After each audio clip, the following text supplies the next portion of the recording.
김정은 위원장과 나는 평화를 바라는 8천만 계려의 염원으로 역사적인 책임감과 사명감을 안고 첫 회담을 가지었습니다. 나는 김정은 위원장과 함께 남북 모두의 평화와 공동의 번영과 민족의 염원인 통일을 우리 힘으로 이루기 위해 담대한 발걸음을 시작했습니다. 오늘 김정은 위원장과 나는 한반도의 백화와 항구적 평화, 민족 공동 번영과 통일의 길로 향하는 흔들리지 않는 이정표를 세웠습니다. 오늘 내가 다녀간 이 길로 북과 남의 모든 사람들이 자유롭게 오갈 수 있게 되고, 우리가 지금 서 있는 가슴 아픈 분단의 상징인 판문점이 평화의 상징으로 된다면 하나의 핏줄, 하나의 언어, 하나의 역사, 하나의 문화를 가진 북과 남은 원래대로 하나가 되어 민족 만대의 끝없는 번영을 누리게 될 것입니다. 이제 우리는 결코 뒤돌아가지 않을 것입니다.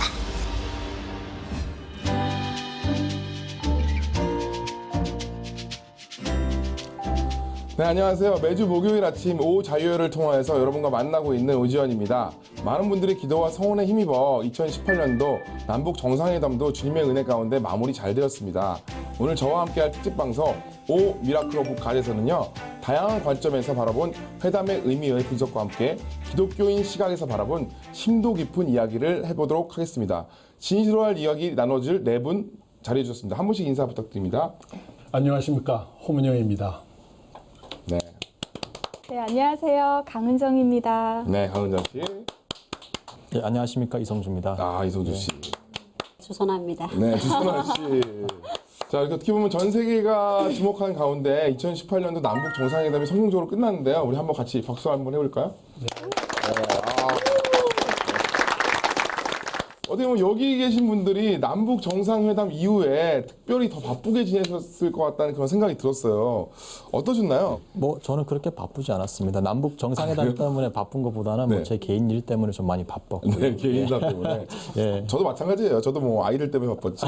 남북 정상회담 때문에 바쁘지 그러니까, 않았습니다. 우리 박사님은 어떠셨나요? 예, 저는 지금 평화한국이라고 그 통일 NGO, 기독교 통일 NGO를 섬기고 있는데요. 남북 관계가 이제 개선의 조짐이 보이니까 저희들도 또 준비하고 추진해 오던 일들을 더 열심히 하게 돼서 조금은 바빴습니다. 네. 바쁘신 분들 있고 안 바쁘신 분도 있고 여러 가지 뭐 그런 분들이 있는데요. 네, 그럼 첫 번째 질문부터 한번 시작해 보도록 하겠습니다. 2018년도 남북 정상회담 이후에 현재 주변 반응이 어떤지 좀 궁금해요. 사실 저 같은 경우는 이제 그 정상회담을 그 실황 중계로, 북한 말이죠, 실황 중계로 다 봤어요. 보는 과정에 이제 후배들한테 전화가 오더라고요. 우는 친구도 있었고요. 특히 남한 친구들도 우는 친구들 있었고 또 탈북민 친구들도 울었고 하면서 참 만감이 교차한다. 그런 이야기를 하더라고요. 근데 특히 저는 개인적으로 가장 인상 깊었던 장면이 두 정상이 그 50cm 정도에 되는 그 5cm 높이의 그 경계선을 넘어갔다 오는 거거든요. 그러니까요. 그러면은 문재인 대통령께서 넘어갔다 오시면은 50 올 때 50에서 100m거든요. 사실은 이렇게 쉽나라는 생각을 했어요. 왜냐하면 저희가 이곳에 오기 위해서 1000km를 돌아왔는데, 그러니까요. 그런 생각을 했어요. 그러면서 하루빨리 참 일반 탈북민들도, 이산 가족도, 그리고 또 남한 그냥 분들도 저렇게 쉽게 손을 잡고 왔다 갔다 하는 날이 빨리 왔으면 좋겠다라는 그런 생각을 해봤습니다. 사실 뭐 저도 이제 그 예전에 그 개성공단 한번 간 적이 있었는데 정말 일산에서 30분도 안 걸리더라고요. 그러니까요. 그래서 그렇게 가까운 거리인데 못 가는 걸 보면서 굉장히 안타깝거든요. 우리 은정 씨는 어떠셨나요? 그 탈북민들 혹시 반응이 어땠어요? 이제 우리 이성주 씨가 처음에 저렇게 쉽나? 저희는 이제 삼국을 걸어서 이제 목숨을 걸고 왔는데 눈물도 나고, 제가 아는 언니는 은정아 우리 고향 빨리 가는 거 아니야? 이렇게 얘기를 해서 저도 참 마음이 좀 이상했어요. 그러면서도 대부분의 이제 탈북민들은 의심 반, 기대 반. 기대 반. 네, 아. 그랬던 뭐 남만 분들이랑 또 비슷한 것 같아요. 그런 부분이 있으면. 근데 우리 주선아 씨가 좀 새로운 반응이 또 나올 것 같아요. 주선아 씨. 네. 어떠셨나요? 아니요, 저도 똑같았어요. 네, 7시 반에 알람을 맞춰놓고 딱 보는데 이제 김정은 위원장이 층계로 딱 나타나는데 나도 모르게 어이구 이렇게 되는 거예요. 혹시 넘어지실까봐. 진짜 나오는구나. 진짜 그러니까 왜냐하면 지금까지도 많이 이제 이 정상회담이 3번째지만 맞아요. 항상 선언으로 끝났잖아요. 그러니까 저는 막 이렇게 했는데 막 아는 탈북자 동생들이 막 전화가 오는 거예요. 언니 우리 고향 가는 거 맞지? 하면 저도 또 같이 울었어요. 그런데 여기 또 뭐가 갈라지는 게 세대별 차이인 것 같아요. 저희 아들도 작은 탈북자잖아요. 그렇죠. 근데 우리 아들은 그걸 또 보더니 탈북자 2세? 예, 네. 탈북자 2세잖아요. 엄마 통일되면 우리 그러다 고향 가는 거 아니야? 하는데 얼굴에 근심이 꽉 끼친 거예요. 그래 왜 하니까 난 여기가 좋아. 나 북한 보내면 어떡해? 이러는 거예요. 그래서 아 이게 다르구나. 그래서 제가 차근차근 설명해 줬어요. 강제로 보내진 않는다. 그쵸, 그렇지만 맞아요. 우리가 너는 여기서 살겠으면 살아라 해서 맞아, 저는 맞아. 좀 만감이 교체가 됐습니다. 우리 교수님의 입장은 굉장히 다르실 것 같아요. 어떠셨나요? 뭐 저도 아주 참 하루 종일 보면서 많은 감동이 있었습니다. 근데 이제 특별히 저는 통일연구원이라고 이제 정부의 산하의 연구원에서 3번 이 장면을 본 거죠. 그리고 94년에는 또 김영삼 대통령과 북한의 김일성 주석과의 이제 정상회담을 준비를 했었고, 그래서 4번을 이제 준비하고 그 다음에 3번을 직접 보고 그런 거죠.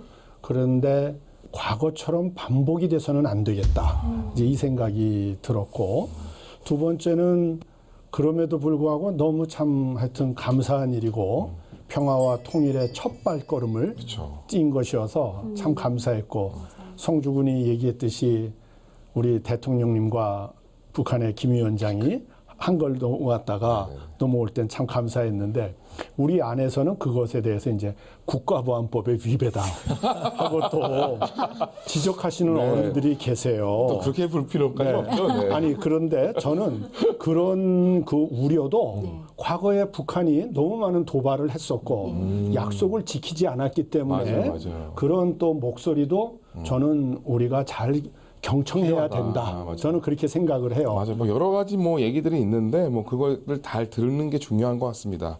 그러면 또 한 가지 좀 궁금한 게 있는 게, 현재 이제 북한에 계신 분들의 그 반응이 어떤지가 참 궁금해요. 그러니까 탈북민들 말고 또 남한에 계신 분들 말고 현재 북한에 계신 분들 혹시 들으셨나요? 예, 저희는 북한 전문 매체다 보니까 네. 북한 주민들하고 연계를 가졌는데 북한이 이번에 4월 28일에 노동신문에 정면으로 61장이라는 사진을 내놨어요. 그러니까 이번에 처음인 거예요.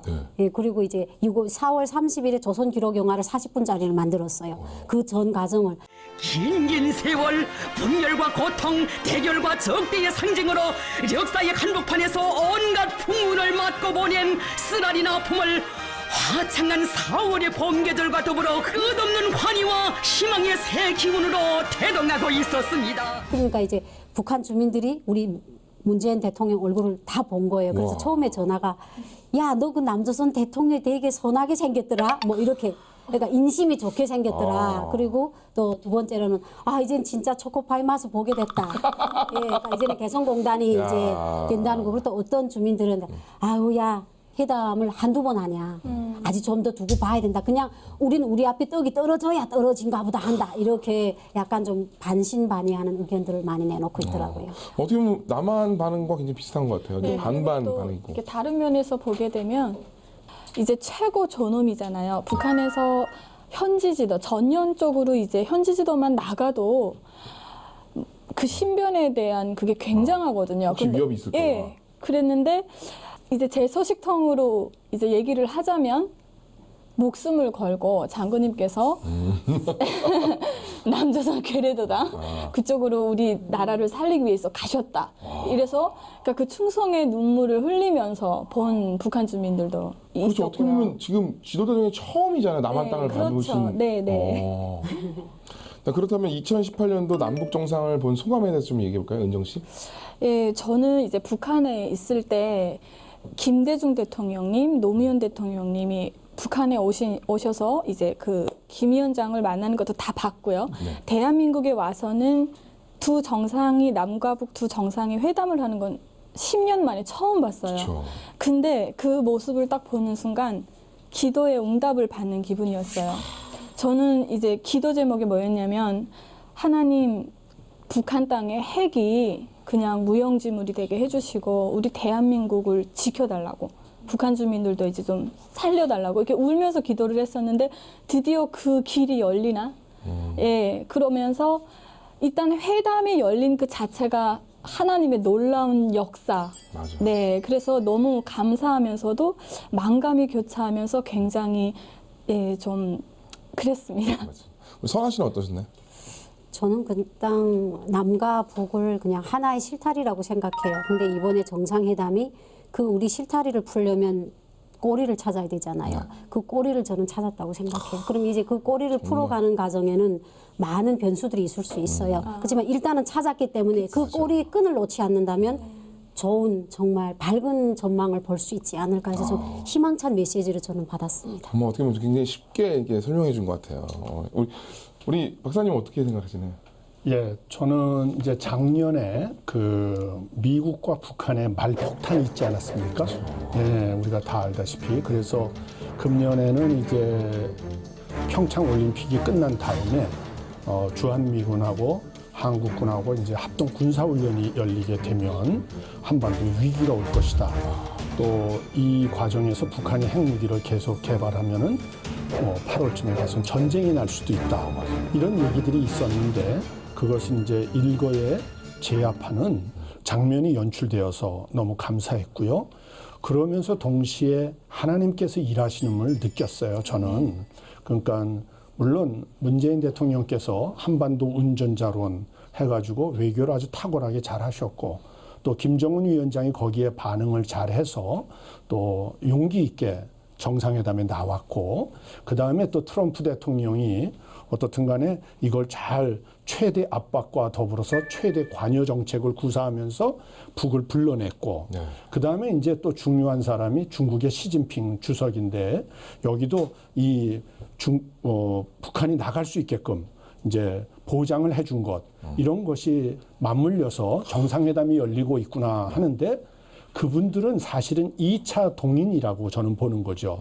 1차 동인은 역시 배후에서 하나님께서 일을 하고 계시는구나. 맞습니다. 그래서 전 그게 감격했어요. 맞습니다. 왜냐하면 말폭탄을 지나서 이렇게 남북 정상회담이 열리고 북미 정상회담 수순이 남아있는 걸 볼 때 하나님께서 일을 하고 계시는구나 해서 너무 감사했습니다. 아, 진짜 이게 하나님께서 하시지 않으면 정말 모든 것이 안 되는 것 같아요.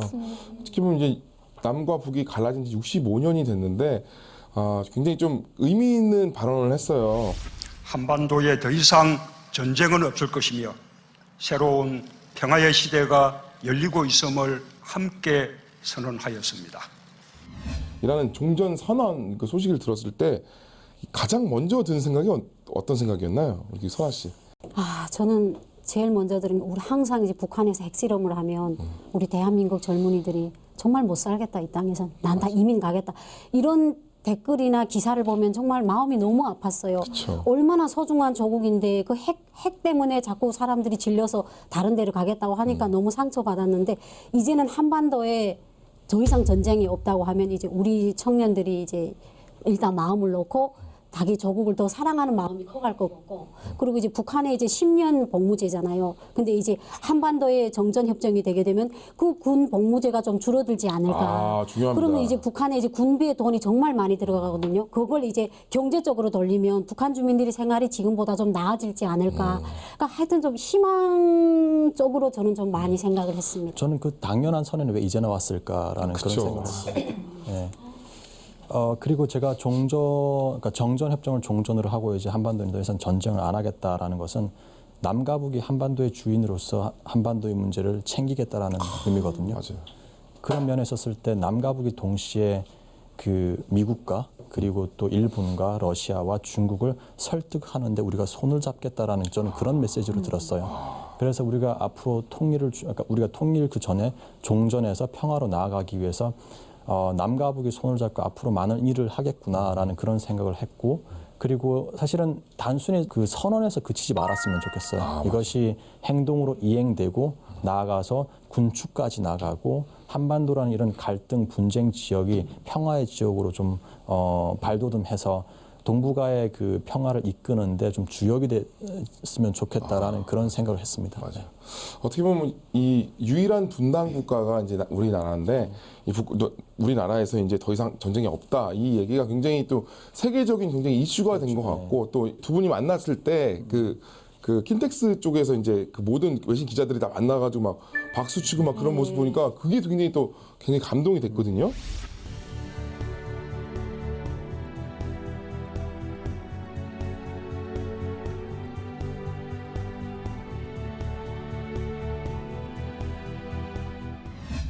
네, 그럼 본격적으로 토크를 시작해 보도록 하겠습니다. 우리 첫 번째 문제는요, 우리 사회적 시각에서 바라본 남북 정상회담에 대해서 한번 토크해 보도록 하겠습니다. 이 한반도의 비핵화에 대해서는 어떻게 생각을 하시는지에 대해서 좀 이렇게 듣고 싶어요.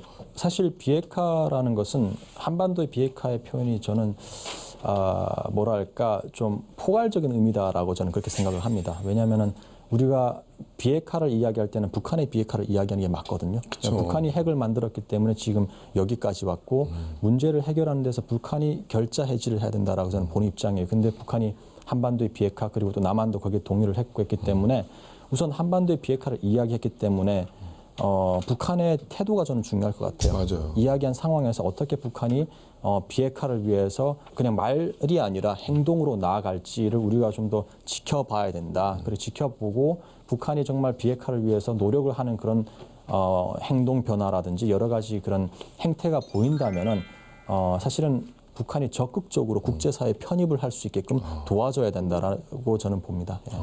결자 해지를 하기 때문에 북한이 해결해야 된다. 네네. 하지만 우리 한국도 도와줘야 된다. 나올 수 있도록. 저는 좀 생각이 달랐습니다. 네. 우리가 북한에서 핵을 한 방씩 쏠 때마다 마음을 졸였던 건 사실이잖아요. 그렇죠. 저도 그랬어요. 그리고 그 핵으로 인해서 북한 주민들은 더 배를 골아야 하고 정말 전 세계가 불안에 떨어야 하고. 근데 이번 회담에서는 북한 핵 폐기 비핵화가 정확히 명시가 되지 않았고 둘이 뭉실하게 한반도 비핵화예요. 한반도 비핵화. 그러면 북한의 입장에서는 미군의 그 어떤 주한미군의 핵 우산과 군사 전략 자산들이 다 빠져나가는 조건에서 우리도 폐기하겠다. 이런 식으로 저는 개인적으로 좀 그렇게 받아들였거든요. 근데 우리가 이제 앞으로 통일이 돼도 북한의 핵은 없더라도 중국과 러시아를 경계하려면 우리는 그 핵 우산, 그러니까 핵을 이제 방어할 수 있는 전략 자산들이 저는 있어야 된다고 생각을 하거든요. 어떻게 보면 그런 시각도 있을 수 있고요. 우리 선아 씨는 어떻게? 일단은 비핵화에 대해서 북한이 이번에 처음 들고 나온 문제가 아니거든요. 맞아요. 맨날 비핵화를 한다고 했거든요. 맞아요, 근데 맞아요. 이번에는 뭔가 조짐부터 전회도보다는 조금 다르다는 건 느꼈어요. 그래서 저는 북한이 한반도의 비핵화는 북한이 어떻게 성실히 이행하는가에 달렸어요. 대한민국은 핵이 없잖아요. 맞아요. 그렇기 때문에 이제 북한이 이제 핵을 우리는 폐기하겠다고 해놓고 이미 성공한 핵을 핵탄두에 실어서 은폐해도 몰라요. 그렇기 때문에 이것은 이제 북한이 이제 얼만큼 이제 우리 대한민국과 국제사회에 자기가 하겠다는 일을 정말 철저하게 반증하냐. 이게 되게 중요하다고 생각해요. 앞으로 지금 일어날 일들이죠. 지금은 이제 일단 선언을 했다는 그 자체만으로도 저는 성과라고 생각해요. 그래서 우리가 한 번에 모든 걸 동시에 얻으려면 이게 착오가 생깁니다. 그래서 하나하나 논리적으로 구체적으로 우리 대한민국이 거기에 대해 요구하고 북한은 거기에 대해 성실히 이행하는 것이 이번에 한반도 비핵화에서 가장 중점이라고 저는 생각을 합니다. 네. 우리 박사님은 어떻게 생각해요? 네. 사실 이제 이 한반도 문제, 남북 관계는 하루 이틀 사이에 생긴 게 아니고 맞아요. 이미 1991년 12월 31일 날 한반도 비핵화 선언이 남북한에 만들어졌었어요. 맞아요. 그 당시에 이제 세계가 냉전 질서가 무너지면서 북한은 살기 위해서 이제 핵무기를 개발하려고 했던 거고 그렇게 하지 마라. 보장해 줄 테니까 핵을 만들지 마라. 대신 한국에 있는 핵도 미군이 가져 나가겠다. 그래서 우리는 그때 이제 비핵화를 했습니다. 대한민국은. 오히려 나만 했군요. 우리는 했어요. 그리고 이제 북한은 핵무기를 개발하지 않고 특별 사찰을 받고 들어가는 걸로 하다가 북한이 이제 핵무기를 개발하는 쪽으로 가면서 남북 대화가 무너졌던 거죠. 그래서 27년 된 문제인데 이거를 이번에 이제 한반도 비핵화로 하기로 방향을 잡았다는 건 늦었지만 그래도 감사한 일이고 지금 우려하는 문제들은 앞으로 우리가 차분하게 하나하나 짚어가면서 풀어야 할 과제들이라고 보는 거죠. 아, 그 27년 전에 나왔던 거군요. 네. 아, 그걸 이제 잘 해나가야 되겠죠. 진짜 비핵화가 있었으면 좋겠습니다. 네, 알겠습니다. 자, 그러면 우리 한반도 비핵화가 갖는 의미는 무엇인가를 좀 알고 싶어요. 정확한 의미에 대해서. 그 한반도의 비핵화라는 의미는 네. 그 한반도에 핵무기가 없다라는 것에 이제 의미거든요. 근데 사실 뭐 여러 사람들이 우려를 해요. 한반도의 비핵화를 했을 때 북한의 꼼수에 말려드는 것이 아니냐. 북한이 미군 철수도 의미를 많이 들었어요. 한다라고 이제 이야기를 하기 때문에. 근데 사실은 그거는 저희가 당연한 우려인 것 같아요. 왜냐하면 저희가 미국하고 한미 동맹이 있기 때문에 북한이 만약 핵을 쓴다 그러면 한미 동맹에 의해서 미국도 거기에 상응하는 핵을 쓸 수 있는 가능성이 있거든요. 맞죠. 그렇기 때문에 이것은 사실은 그런 것 같아요. 그러니까 북한이 핵을 아까 박사님께서 이야기하셨지만 북한이 핵을 만든 가장 큰 이유는 자기의 생존을 보장받기 위한 것이거든요. 그렇기 때문에 어떤 문제가 있냐면요. 북한 스스로가 자기들의 생존이 안전하지 않다고 느끼면 언제든지 핵을 갖고 있을 수밖에 없거든요. 맞아요. 그러면 북한은 아마 이렇게 또 역질문을 할 거예요. 우리가 한반도에 미군이 있는 한은 우리 안보적으로 불안하다. 그렇기 때문에 핵을 우리가 포기할 수가 없다라고 이렇게 아마 주장을 해서 남한과의 협상을 계속 끌어낸다. 그러면 분명 문재인 정부 또 그 다음 정부가 미군이 철수를 해야 된다라는 그 고민을 할 수밖에 없다라고 저는 보거든요. 근데 사실은 이게 우리가 좀 논리적으로 봐야 되는 것이, 그러니까 북한이 주장하는 한반도의 비핵화라는 것이 미군의 철수하고 논리적으로 연관이 있느냐? 이건 연관 있는 건 아니에요, 사실은. 핵 폐기한다 가지고 미국이 이건 미국하고 한국의 문제는 동맹의 문제거든요. 근데 동맹의 문제임에도 불구하고 북한이 주장은 아마 미군이 철수하는 것을 생각하고 한반도의 비핵화를 이야기하지 않았나 저는 그렇게 봅니다. 불안하다. 우리는 카드가 이거밖에 없다. 약간 그런 의미로 아마 그렇게 하는 것 같은데 교수님은 어떻게 보시나요? 그래요. 여기서 또 중요한 개념이 하나 있는데 한반도 비핵화라는 표현이 하나 있고 북한이 쓰는 표현으로 조선반도 비핵지대화라는 표현이 있어요. 그게 이제 달리 우리식으로 하면 한반도 비핵지대화. 비핵화는 한반도에 핵무기가 없어야 된다는 겁니다. 남이나 북이나. 그런데 북이 말하는 한반도 비핵지대화. 옛날에 주장했던 거예요. 이거는 무엇을 의미하냐면 한미 군사동맹을 해체해라. 그리고 주한미군이 철수해라. 그리고 한국에 보장하고 있는 해구산을 철폐해라. 이런 거였어요.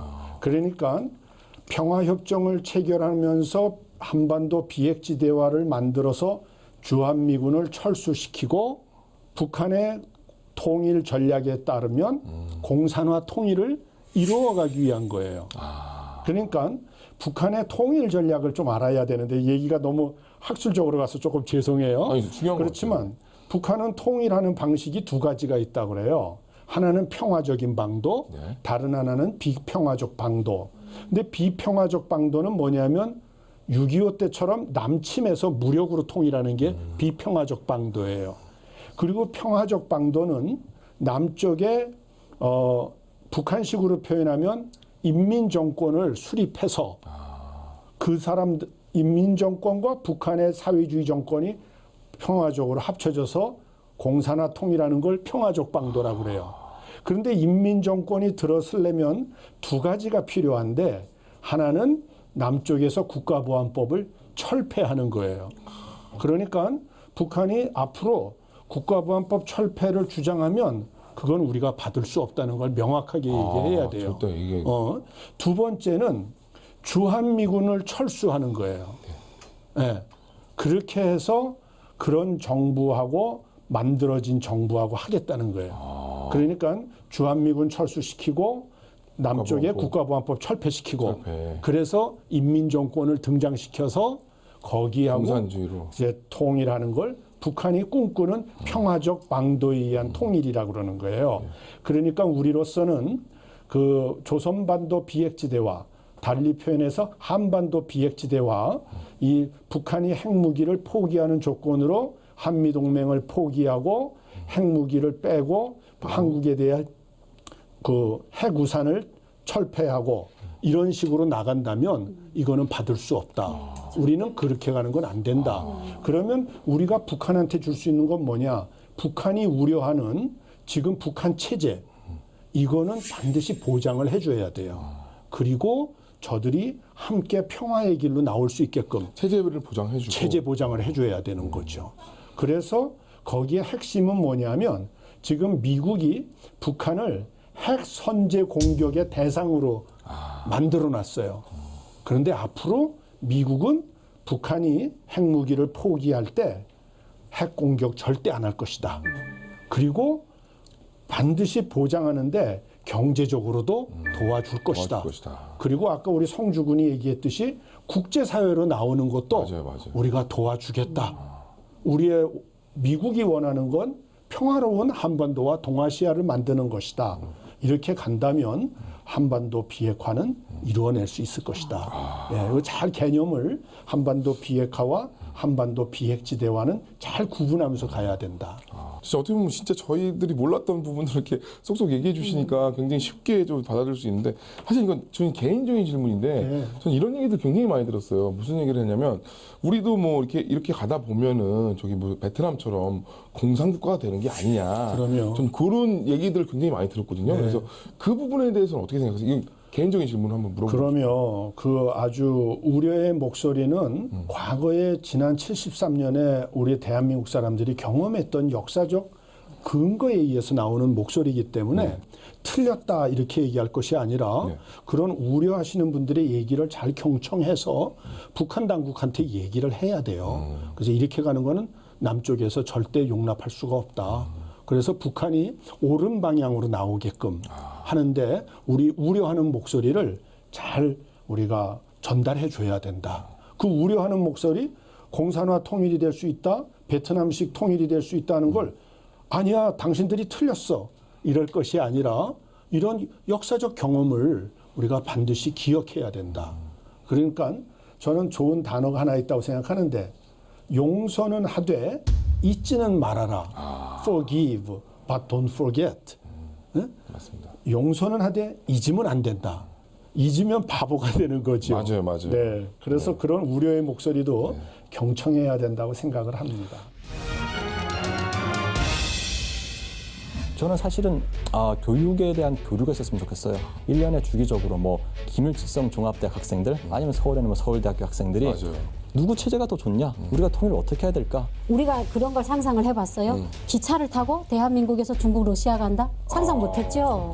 비행기만 타고 가는 줄 알았잖아요. 근데 이제 기차를 타고 갈 수가 있는 거예요.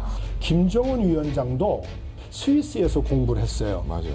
제가 들은 바로는 교회도 왔었대요.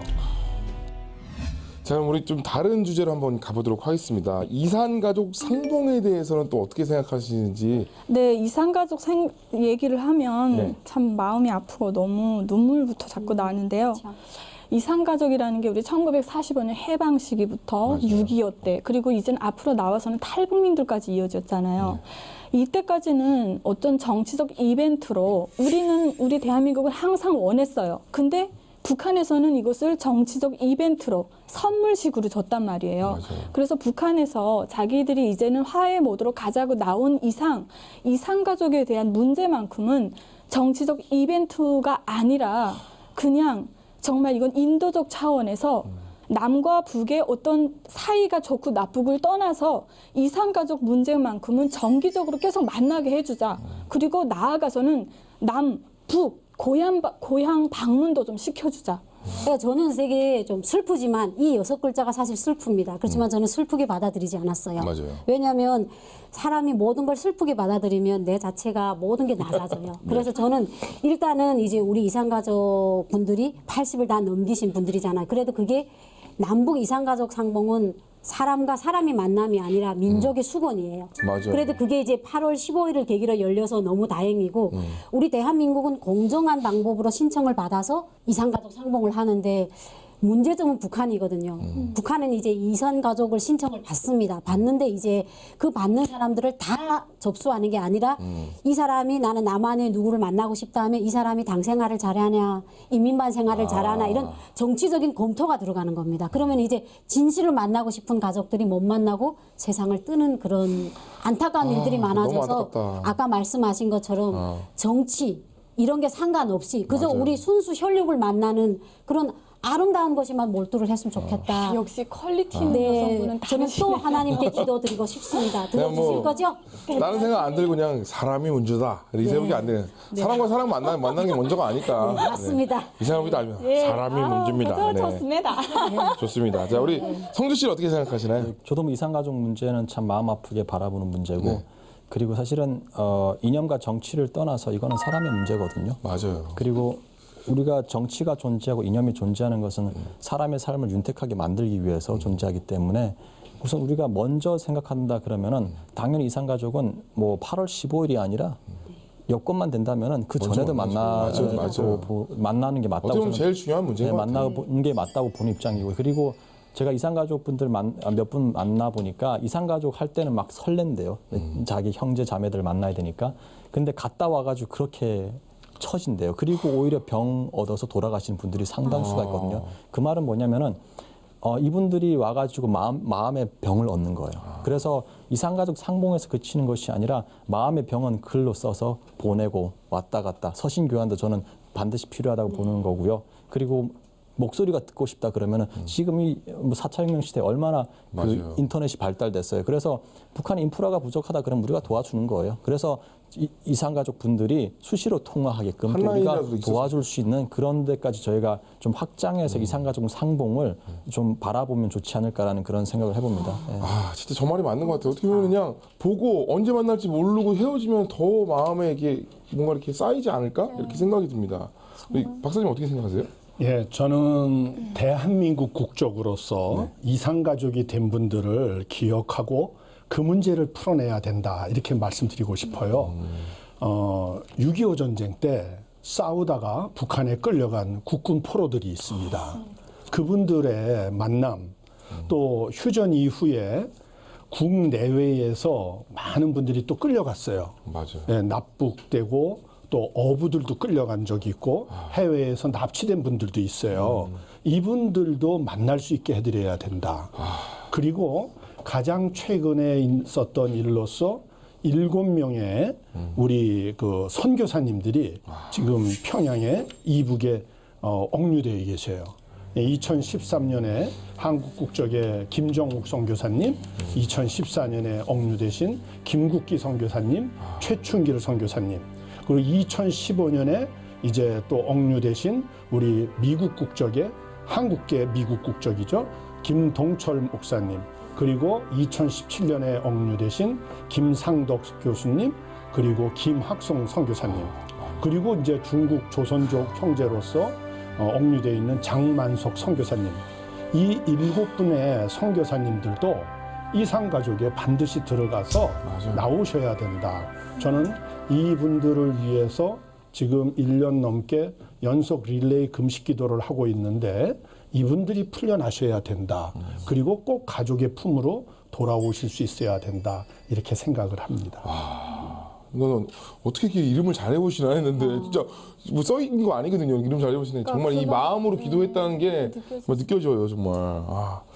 자, 그러면 이 이산가족 상봉 이후에 대한민국에 어떤 변화가 일어날까 참 궁금하거든요. 그 사실 이산가족 상봉 이후에 제가 예측하는 대한민국의 그 변화들은 좀 북한의 우호적으로 분위기가 좀 바뀔 것 같아요. 그렇죠. 예를 들어서 북한이 이산가족에 대해서 적극적으로 나오고 그리고 그런 아픔들에서 태도 변화를 보인다 그러면 그만큼 또 대한민국도 북한하고 경협이라든지 협력을 좀 더 박차를 가하지 않을까 저는 그렇게 봅니다. 예. 뭐 아무튼 지금 뭐 이 북한이 변화하고 있다는 건 확실한데 어떻게 변화가 될지 참 궁금합니다. 남북 교류 가능성은 어디까지 될까도 굉장히 궁금해요. 뭐 경제 협력도 그렇고 문화 예술 부분도 그렇고 저도 사실 이제 개그맨이다 보니까 바로 이제 통일이 될 것 같아서 빨리 가고 싶거든요. 근데 탈북민들이 한국 사회에 와가지고요.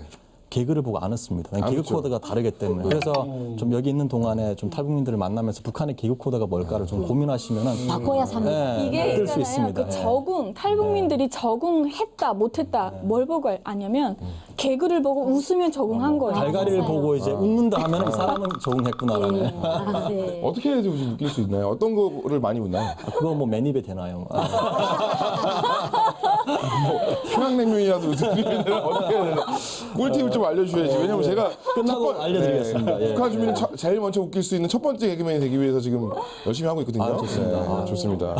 뭐 제 외모를 보고 웃겠죠. 네. 외모 개그는 거의 다 웃으니까요. 네, 알겠습니다. 질문으로 들어가서 따지게 들어가는데 남북 교류의 가능성은 어디까지 될지를 좀 얘기를 했어요. 우리 서아 씨. 제목만 들어도 입이 이렇게 올라가네요. 저는 우리가 그런 걸 상상을 해봤어요. 기차를 타고 대한민국에서 중국 러시아 간다? 상상 못했죠. 비행기만 타고 가는 줄 알았잖아요. 근데 이제 경의선이 열리고 이제 북한하고 하면 우리가 중국 러시아도 기차를 타고 갈 수가 있는 거예요. 근데 여기서 또 많은 사람들이 의문을 제기하더라고요. 왜냐하면 러시아 철도 노선하고 북한 철도 노선이 다릅니다. 규격이. 그러면 어떻게 가야 되나? 그럼 철길 다 뒤집어야 되지 않냐? 그것도 괜찮습니다. 왜냐하면 이제 두만강역에서 이제 기차 바퀴를 다 바꿉니다. 근데 이제 북한에는 시설이 약하다 보니까 그 바꾸는 시간이 좀 오래 걸리는데 대한민국이 어떤 나라입니까? 그런 시스템이 너무도 잘 된 나라니까 까는 거는 정말 최고죠. 기구들만 딱 가서 그냥 순간에 바퀴만 바뀌면 이제 막 뭐 우리 별나라도 가고 있잖아요. 네. 진짜 못 이거 갖다 또 얘기할 게 있는 게 그 개그맨 윤성호 씨가 빠꾸 형이 예, 그 빠꾸. 오전에 이제 그 남북 정상회담 하기 전에 철도 주식을 샀대요. 근데 그게 20%가 갑자기 올라가지고 와 이거 대박이다 그러고 이제 팔았는데 더 올랐대요. 그래서 되게 아쉬워하고 막 그랬는데 어떻게 보면 이런 기대감이 좋은 기대감인 것 같아요. 예. 이런 기대감들이 좋은 기대감이고 정말 저도 이제 그 생각 굉장히 많이 하거든요. 근데 생각만 해도 네. 막 저는 너무 자전거 좋습니다. 타고 저 예루살렘까지 갈 겁니다. 백투더 예루살렘. 자전거 타고 이렇게 쭉. 네. 이번 세기 가능할까요? 네, 물음표. 가능합니다. 네. 알겠습니다. 자, 그러면 우리 네. 성주 씨는 어떤 그 사실 저희가 지금 북한이 국제사회로부터 유례없는 지금 국제 제재를 받고 있거든요. 맞아요. 그것 때문에 사실은 당분간은 경제 협력은 불가능하고요. 경제 협력이 가능하기 위해서는 우선 북미 사이 회담을 먼저 봐야 될 것 같아요. 거기에서 나오는 결과물에 따라서 국제사회가 제재 그 수위를 좀 낮춰준다 그러면 경제 협력 그 범위에서 가능하겠죠. 그럼에도 불구하고 이 경제 제재 속에서도 우리가 할 수 있는 것들이 있거든요. 그게 뭐냐면은 문화 협력, 문화 교류죠. 맞아요. 그리고 역사 교류. 우리가 다시 만월대를 다시 다시 연구를 해야겠죠. 그리고 저는 사실은 교육에 대한 교류가 있었으면 좋겠어요. 그게 뭐냐면은 결국 우리가 통일을 준비한다는 것은 서로를 알아가는 거거든요. 그래서 남북한의 대학생들이 1년에 주기적으로 뭐 김일성 종합대학 학생들 아니면 서울에는 뭐 서울대학교 학생들이 맞아요. 좀 뭐랄까 만나서 누구 체제가 더 좋냐? 우리가 통일을 어떻게 해야 될까?라는 그런 허심탄회한 이야기도 하고 토론도 하고. 하다 보면은 거기서 또 친구도 생기고 하다 보면은 이 친구랑 나중에 통일을 하면은 내가 이렇게 하면은 좀 더 우리가 사람의 통일로 나아갈 수 있겠구나라는 그런 상상을 키워주는 거거든요. 그래서 우리가 이런 제가 말씀드린 세 가지는 국제 그 경제 제재가 있는 속에서도 가능하기 때문에 우선 가능한 것부터 우리가 북한하고 한번 대화를 해보자. 맞아요. 대화를 통해서 신뢰를 쌓아야 더 멀리 갈 수가 있거든요. 네. 지금 우리가 경제가 이렇게 협력이 된다고 교류가 된다고 해도 딱 투구로만 가능하거든요. 뭐 북한 같은 경우는 중국이랑 할 때는 라진 선봉 그 구역만 하고 이제 우리 대한민국이랑은 개성공단만 하잖아요. 그래서 이제 정말 좀 더 나가서 투구만 이용하는 게 아니라 맞아요. 우리 진짜 정말 진정한 교류는 우리 중소기업들이 다 들어가서 북한에 이제 공장도 짓고 길도 좀 닦고 맞아요. 하면서 좀 자유로운 어떤 딱 그 북한의 그 폐쇄된 정치 구조 안에서의 교류가 아니라 이제는 좀 열린 그런 의미에서 좀 해야 된다고 생각을 합니다. 그래서 좀 하나 추가 좀 해야 될까요? 네, 추가해서 한번. 그 사실은 저희가 경제 그 사회주의 나라들이 이제 바뀌면서 경제를 어떻게 개방했느냐 좀 볼 필요가 있을 것 같아요. 네. 중국 같은 경우는 점선면 전략을 폈거든요. 그게 뭐냐면은 해안선을 따라서 특정 도시, 상하이 이런 도시들을 먼저 개방을 해봤어요. 잘 되네? 그러다 보니까 점을 연결을 해서 선으로 개발을 한 거예요. 그리고 나서 면으로 확장을 시켰거든요. 북한 같은 경우도 이제 개성이라든지 라진선봉이라든지 신의주 공단 같은 경우가 잘 돼서 이 사람들이 판단했을 때 우리가 핵무기를 가지고 있는 것보다는 경제를 개발해서 하는 것이 훨씬 이익이다라고 판단됐을 때 이 사람들 스스로가 아마 좀 그런 경제 개발 특구를 좀 많이 만들고 아마 연결을 할 것 같아요. 그리고 연결되면 선이 되겠죠. 그러니까 면으로 확장을 하겠죠. 박사님 어떻게 생각하시나요? 그래요. 네, 박사님 정리 좀 깔끔하게 해주셔야 될 것 같아요. 아니 저는 더 어려워질 것 같은데. 그래요? 네, 분위기 띄워주세요. 네, 이제 우리가 통일해가지고 네. 모델로 삼는 나라가 몇 나라가 있어요. 근데 한국에 많은 분들이 이제 독일 통일 얘기를 합니다. 맞아요. 근데 독일 통일은 할 얘기가 많지만 하나만 좀 찝어서 얘기를 드리자면 통일될 때 이렇게 얘기를 했어요. 정치적 통일은 1년 안에 완성시키고 경제 통합은 10년 걸리고 사회 통합은 30년 걸려서 통일을 이루자. 그런데 90년 10월 3일 우리 개천절날 독일이 통일됐는데 1년 안에 정치 통합은 됐어요. 그리고 어려움은 많았지만 10년 걸려서 경제 통합도 됐어요. 근데 그동안에 여러 차례 독일에 가서 독일 학자들하고 회의하고 현장을 보면서 지금 독일 통일된 지 28년이 되는 해가 되는데 사회 통합은 여전히 안 됐어요. 옛날에 저 사람들이 서로 욕할 때 뭐라 그러냐면 오씨 배씨 이래요. 오소방 배소방이 아니고 동쪽에 있는 사람을 오씨, 동쪽 놈들 이런 표현이에요. 그리고 서쪽에 있다 해서 배씨. 그래서 이제 배씨 이러는데 이게 28년, 30년이 가까워도 여전히 통합이 안 되는 거예요. 그래서 정치 통일은 됐지만 국민 통합은 아직도 안 이루어졌다. 그래서 제가 다시 질문을 드리니까 아직도 한 세대는 더 지나야 된다. 그렇다면 우리 통일에서 우리는 어떤 방식으로 가는 게 좋을까? 독일 통일 방식이 아니라 한민족형 통일 방식이 되면 좋겠다. 전 이렇게 생각합니다. 한민족 통일 방식은 뭐냐? 김정은 체제, 북한 체제, 정치 체제 바뀌는 것, 국가 정권이 하나 되는 건 맨 나중에 하자 이거예요. 정치 통합은. 순서를 바꿔. 그러면은 정치 통합부터 하자 그러면 북한이 못 받죠. 두려우니까. 맞아요. 그건 맨 뒤에 두고 그 앞에 경제 통합을 먼저 하자 이거예요. 근데 경제 통합보다 먼저 사회 문화 통합. 아까 여러분들이 얘기한 이산가족이라든가 인간의 문제라든가 하나님의 형상대로 지음받은 인간의 존엄성을 회복하는 문제. 문화예술, 개그 이런 거 다 포함해서 스마트폰 해야 됩니다. 그래서 그런 거부터 먼저 하자. 그런데 이거보다 먼저 할 게 필요하다는 거예요. 그게 뭐냐 하면 북한에 복음이 들어가야 된다는 거예요. 맞아요. 많은 사람들이 북한 체제 특성상 복음을 받을 수 없다고 그러는데 저는 그렇게 생각하지 않아요. 우리가 하나님께 순종하면 하나님께서 길을 열어주실 것이다. 맞아요. 왜냐하면 지금 이 역사를 바꾸는 분들 가운데 트럼프는 어떻든 간에 말이 좀 험해서 그렇지 독실한 크리스찬이거든요. 맞아요. 예. 그 동성애 문제에 대해서 단호하잖아요. 맞아요. 하나님 그 메리 크리스마스인데 한동안 미국에서는 해피 할로데이 그 메리 크리스마스로 돌린 사람이에요. 그리고 펜스 부통령 독실한 크리스찬이고 맞아요. 김정은 위원장도 중요한데 그 증조 할아버지가 김형직 집사님 우리 평양 대부흥의 원산지였던 그 장대현 교회 집사님이셨어요. 그리고 증조 할머니 강반석 집사님은 강돈욱 장로님의 딸로서 덕실한 크리스찬이 있었어요. 김정은 위원장은 우리가 다 알다시피 스위스에서 공부를 했어요. 맞아요. 제가 들은 바로는 교회도 왔었대요. 네. 그러니까 야, 이건 참 우리가 조심스럽게 저 사람들을 보호해 주면서 해야 할 얘기인데 맞아요. 저는 우리가 하나님께 기도하면 하나님께서 복음이 들어갈 수 있는 길도 열어주실 것이다.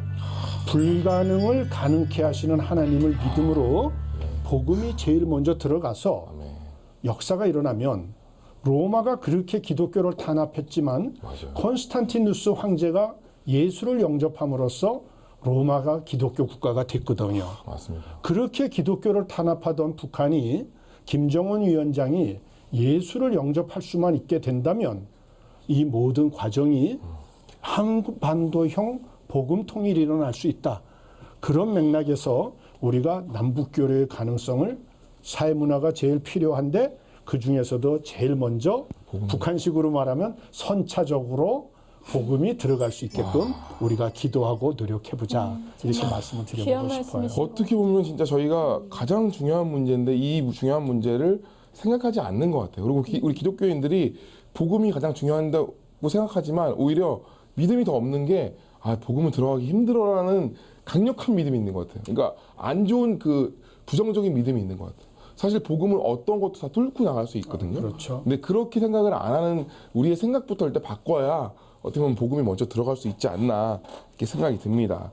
자, 그러면 이제 다음 질문으로 넘어가서 우리 북미 정상회담이 이제 얼마 안 남았습니다. 이 북미 정상회담이 갖는 가장 큰 의미는 무엇인지 그리고 이거 중요성은 무엇인지 좀 이렇게 얘기를 듣고 싶어요. 그 사실 북미 정상회담의 가장 큰 의미는 아무래도 한반도의 비핵화에 대한 로드맵을 이제 나오는 거겠죠. 로드맵을 만드는 거겠죠. 김정은 위원장하고 이제 트럼프 대통령이 만나서. 근데 사실 저는 이 로드맵이 그렇게 쉽게 나오지 않을 거다라고 저는 보는 입장이에요. 왜냐하면 북한이 원하는 것과 미국이 원하는 게 좀 상당히 좀 괴리감이 있어요. 많이 다르죠. 이 괴리감, 이 갭을 줄이기 위해서 문재인 대통령께서 가운데서 중재자 역할을 지금 하고 계시고요. 아마 이렇게 주장을 할 거예요. 그 트럼프 같은 경우는 자기 임기 내에 북한의 그 비핵화를 보려고 할 것 같아요. 근데 북한 같은 경우는 아마 이리저리 핑계를 대면서 최대한 시간을 끌 거거든요. 그럼 어떤 문제가 생기냐면은 북한은 민주주의가 아니기 때문에 정권이 지속성이 있어요. 그러나 미국이나 한국 같은 경우는 민주주의 나라이기 때문에 정권이 선거를 통해서 바뀔 가능성이 있거든요. 그럼 이렇게 될 수 있어요. 북한은 자기들 나름대로 우리가 비핵화를 위해서 열심히 달려왔다. 근데 미국하고 한국이 정권이 바뀌면서 약속을 이행을 잘 안 했다. 그 선례가 이제 그 90년대 그 부시 정부로 바뀌면 부시가 그 박사님 어디죠? 클린턴 행정부에서 부시 정부로 바뀔 때 이제 완전히 대북 정책이 바뀌어 버렸거든요. 그런 선례도 있어요. 그렇기 때문에 아마 북한은 이거를 노릴 거예요. 그래서 제가 사실은 참 바라건대는 미국하고 한국이 정말 한반도의 비핵화에 관심 있고 이거를 지속적으로 해결할 의지가 있다 그러면은 이번 북미 회담의 결과를 보고 그 결과가 북미 회담으로 한반도의 비핵화를 갈 수 있는 충분한 가능성이 있다 그러면은 사실은 미국 정상이 그리고 대한민국의 이제 대통령께서 그 서로 대한민국과 미국을 설득을 해야죠. 그래서 이 정상회담의 내용을 가지고 좀 구체화된 법제화를 만들어서 정권이 바뀌더라도 비핵화를 향한 대북 정책, 미국의 대북 정책, 한국의 대북 정책은 진보와 보수를 떠나서 지속적으로 가야 된다. 그렇게 했을 때만이 비핵화를 향한 큰 로드맵이 그려진다라고 저는 그렇게 봅니다. 진짜 맞는 얘기가 정말 큰 의미인 것 같습니다. 이제 옆에서 듣는데 강연을 듣는 거예요. 맞아요. 그거 배웠습니다. 저 녹음할 뻔했어요 이렇게. 네. 아니 근데 저도 좀 그런 맥락에서 생각을 많이 했어요. 그러니까 이제 우리 문재인 대통령이 이번에 남북 이런 공동 합의문을 국회에 상정을 시켰잖아요. 아직 대답은 안 나왔습니다. 가정이. 근데 저는 그걸 시도했다는 것 자체가 너무도 좋은 것 같아요. 맞아요. 저도 항상 와서 그런 걱정을 했어요. 5년에 한 번씩 바뀌니까 정전에 공들였던 탑이 이게 바뀜으로써 또 이제 도루묵이 되는 겁니다. 그래서 저는 그런 부분에서 이번에 국회 상정은 정말 천지해안을 내다봤다. 정부가 바뀌어 정권이 바뀌어도 그거는 끝까지 간다. 그래 그런 면에서 너무 좋았고 저는 그 북미 회담에 대해서 저는 이렇게 평가하고 싶어요. 남북 정상회담은 분단 70년에 얼어붙었던 터널이다. 그 터널을 열었다. 문재인 대통령이. 그러면 이제 북미 회담은 그 터널을 가면 오랫동안 분단됐기 때문에 그 안에는 거미줄도 쓸어 있고 전기도 없고 새까맣습니다. 그러면 이제 북미 정상회담은 이제 그 안에다가 전기를 설치해서 밝게 비춰서 그 안에 있는 그런 걸림돌들을 하나하나 계획적으로 다 극복해 나가는 그런 회담이 되지 않을까. 좀 더 섬세하고 구체적이고 그런 저는 회담이라고 저는 생각을 합니다. 야 정말 비유의 천재네요. 와 어떻게 이게 비유를 이렇게 잘하시죠? 아니 너무 정치적인 얘기만 하면 처진다면서요. 네. 비유의 천재예요. 네. 우리 성아 씨도 보면. 알고 있습니다. 우리 박사님께서 깔끔하게 정리 한번 해주시죠. 정리를 해야 되는데 저는 자꾸만 크게 만들어서 너무 미안한데. 아니 저희 정말 많이 이렇게 공감되는 크게 만들면 다 알겠어요 무슨 말인지.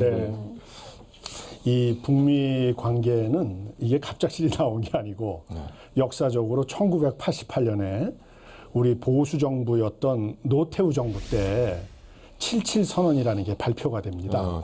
거기서 우리 대한민국은 소련과 중국과 국교를 정상화하고 또 북한은 미국과 일본과 수교하는 것을 우리가 도와줄 테니 남북관계 개선에 나와라. 이런 얘기를 우리 보수 정부인 노태우 정부에서 발표를 한 거예요. 보수도 같이 했군요. 그럼요. 그러니까 이미 30년 전에 대한민국 정부가 추진하던 정책이다.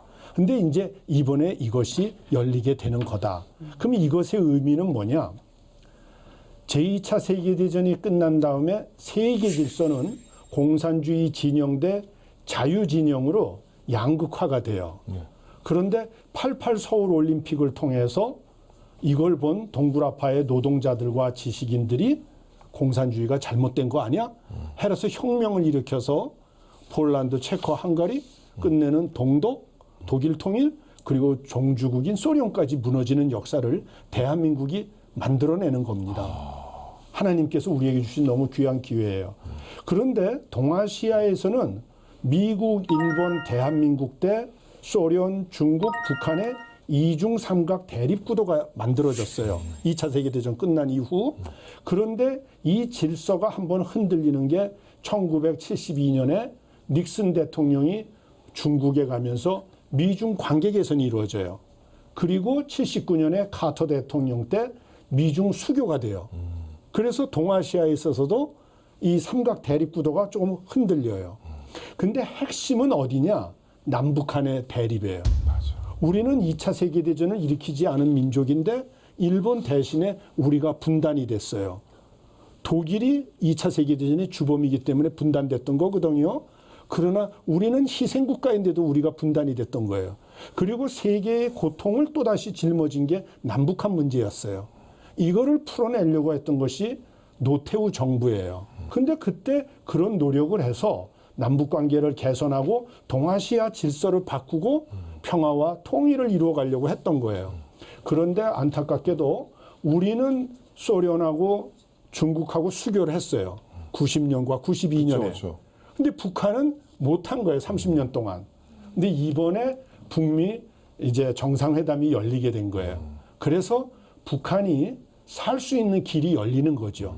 그래서 이번에 이 북미 정상회담을 통해서 북한 핵 문제를 풀어내고 미국과 국제사회는 북한을 살려주고 보장하고 그러면서 30년 전에 우리가 꿈꾸고 선언했던 77선언 이것이 이제 현실화되면서 동아시아에서 대결 구도도 해체되는 첫걸음이 될 수 있다.